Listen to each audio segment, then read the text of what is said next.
9 essential costs to remember and budget accordingly when buying a home. Purchasing a home entails a variety of costs, some known, some unexpected. While you're spending the bulk of your time, resources, and energy negotiating the best offer you can afford, make sure you remember other essential costs you will definitely incur once you close the deal and the house becomes yours.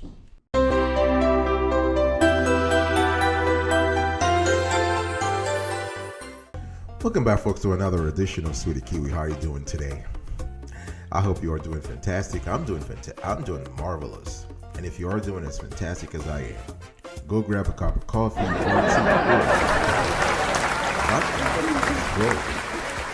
Today I want to talk to you about 9 essential costs to remember and budget accordingly when buying a home. Number 1, repairs and upgrade. Right?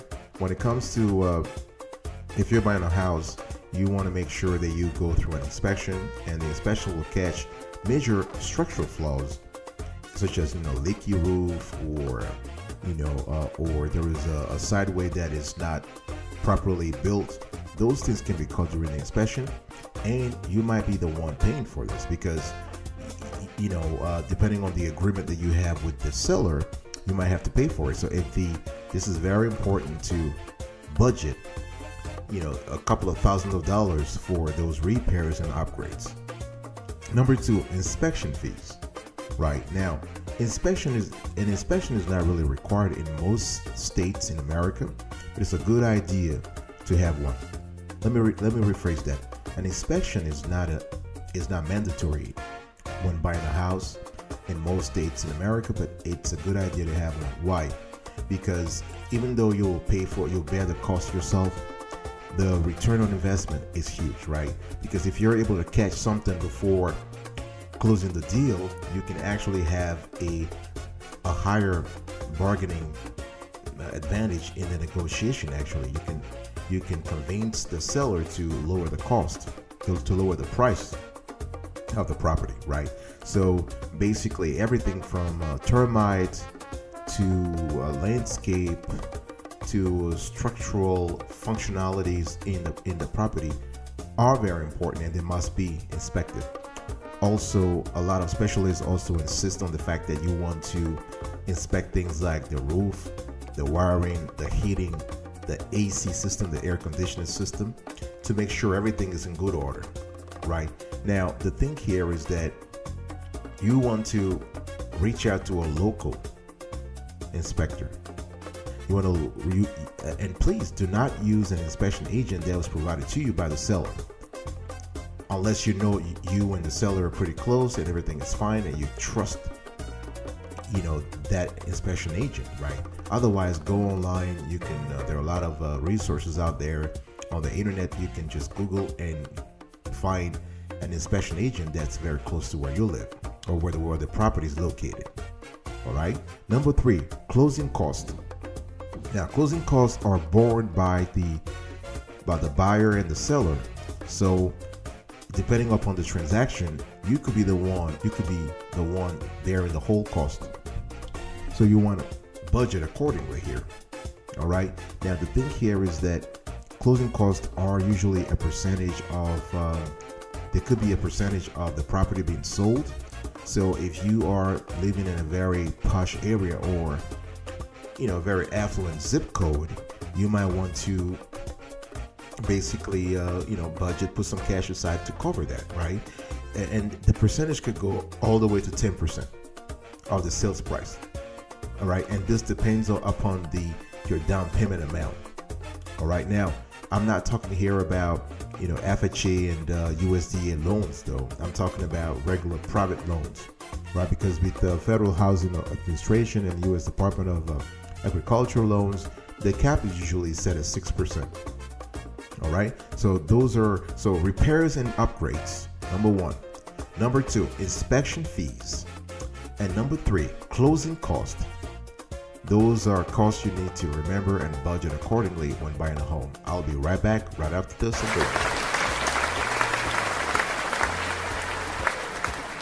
Welcome back, folks, to another edition of Sweetie Kiwi. I am going to talk to you about the fourth essential costs to remember, and this is something called earnest money.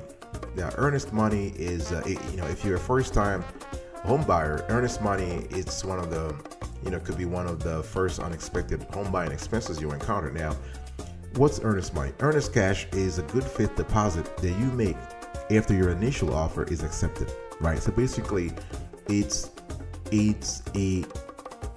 an amount that tells the seller you're serious, that you want to buy, and you basically, and this could be 1% to 5% of the sales price. It's all about, finding the right the right balance, striking the right balance that allows the seller to say, okay, you know what, I'm not going to accept or entertain other people's other offers because I've found my buyer. All right. The thing here is that listing agents and sellers, depending upon the country or the state where you live, expect between 3 and 5%. Sometimes it can go all the way to 10%. In California, we've seen some premium houses being sold, and the earnest cash was 10%. All right. Number 5, of course, earnest money is not an expense really. It's a down payment, right? You have to. It's a good faith deposit. It's a deposit, but again, it comes out of your. It's money coming out of your budget, so you need to plan for it. Number 5, utilities. Now, once you move into the new house, you need to have, basics such as running water or electricity, right? You might want to have extras like internet service, cable TV. Now, those things are important because you will need to renegotiate or negotiate a new contract with the utility companies, right? So they're not going to extend the internet that the former owner had. So you have to contact the company yourself and just set up everything. Now, the thing is, if you have bad credit, some companies may require a larger deposit. So this is something you have to plan ahead for this unexpected home buying expenses. All right. So one thing you want to do is that it's just customary. It's just more recommended to, have your services transferred into your name on or before the day of closing. That way you can start living in the property ASAP and not have to do it, the back and forth because you don't have internet at home or you don't have electricity at home. All right. So those are things you need to think about. Number 6, moving expenses. Right? This is something that's just, this is a no-brainer. You have to plan those things in ahead. If the distance between your current residence and the property you're trying to buy is very high, then that means you need to think about.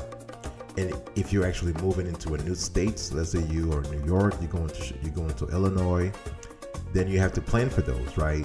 Whether you're moving by air or through by road, whatever it is, this will involve some expenses, and you want to plan ahead. You want to think about things like, how much furniture do you have? How far will the furniture need to be moved? What kind of personal belongings do you have? If you have kids, you have to think about those things. If you have infants, you have to think about safety. Right? If you have sort of precious belongings, valuables need to be taken care of. So those are things you have to think about. All right. So earnest money, utilities, and moving expenses. I have 3 more to go, 3 more expenses, and I'll be right back right after this. Don't go anywhere. Welcome back, folks, to another edition of Sweetie Kiwi Show. We are here today talking about 9 essential costs to remember and budget accordingly when buying a home. If you like the content we're providing to you so far, please consider subscribing to our channel. You can turn on the notification bell so whenever we drop a new show, you can be informed ASAP. Comment below, share your experience with us, and share this content, this show with other people. Like and subscribe. Cost number 7, appraisal fee. Now, appraisal fee is also very important because, your lender will want to see a professional appraisal of the property to see how much the property is actually worth, right? The thing is that the appraisal fee is usually borne by the buyer, so you have to pay for it. So, appraisal fees go from $300 to $1,000, even $2,000, depending upon the property and depending upon the zip code. So the thing here is that just make sure that you kind of plan that, you put that cash aside. Usually, buyers only pay the appraisal fee once, but in some rare cases, if the home doesn't appraise at a high enough value to satisfy the lender, you may need to get a second opinion, right? So those are things you have to think about. Number 8, furniture and household items, right? If you're moving into a new property, chances are you might want to, you can bring your old stuff, your old furniture and household items, or if you just want to start anew, then you're gonna have to buy new stuff, right? And those are things you have to think about. You also need to think about things like blinds, new light bulbs, cleaning supplies, and so on and so forth. All right. Now, of course, those are things that depend on your lifestyle. It depends on what your family, your household. For instance, if you have a pet, there are extra considerations. If you have children, there's extra stuff you need to buy. So it really depends upon your personal situation and family situation. Essential cost number 9, last but not the least, landscaping. Now, landscaping costs can vary depending on the size of the job and the dimension of the property also. Now, landscaping is important because before you move it into if you're lucky, the seller might already just, have a nicely pedicured or manicured lawn or backyard or front yard for you. But this is rare. So you might have to shell out some cash to, take care of the landscape. If you can do it yourself, that's fine. If not, you're going to have to hire a landscape professional, right? A gardener or somebody who has expertise in that field. And the cost here really varies. Again, it varies depending on the size of the job and the size of the property. You can have jobs running in the hundreds all the way to the thousands, right? And the thing here also is that it also depends on whether or not you are going to live in an area that has specific zoning laws or specific landscaping laws, right? In certain areas in New York and California, you have to abide by certain specific landscaping laws. So if you have stringent regulations around in the area, your budget will have to go up. All right. So cost number 7, appraisal fee. Number 8, furniture and household items. And number 9, landscaping. Don't go anywhere. I'll be right back right after.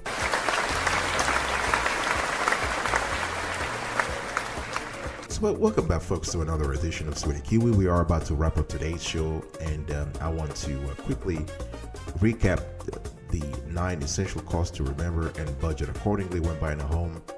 We have repairs and upgrades, inspection fees, closing costs, earnest money, utilities, moving expenses, appraisal fees, furniture and household items, landscaping. Now, the call to action of this show, in every show, as you know, we like to give a call to action to our viewers and listeners, and today's call to action is pretty simple. You want to plan ahead, and you want to remember the cost I just gave you when buying a home. This is very important.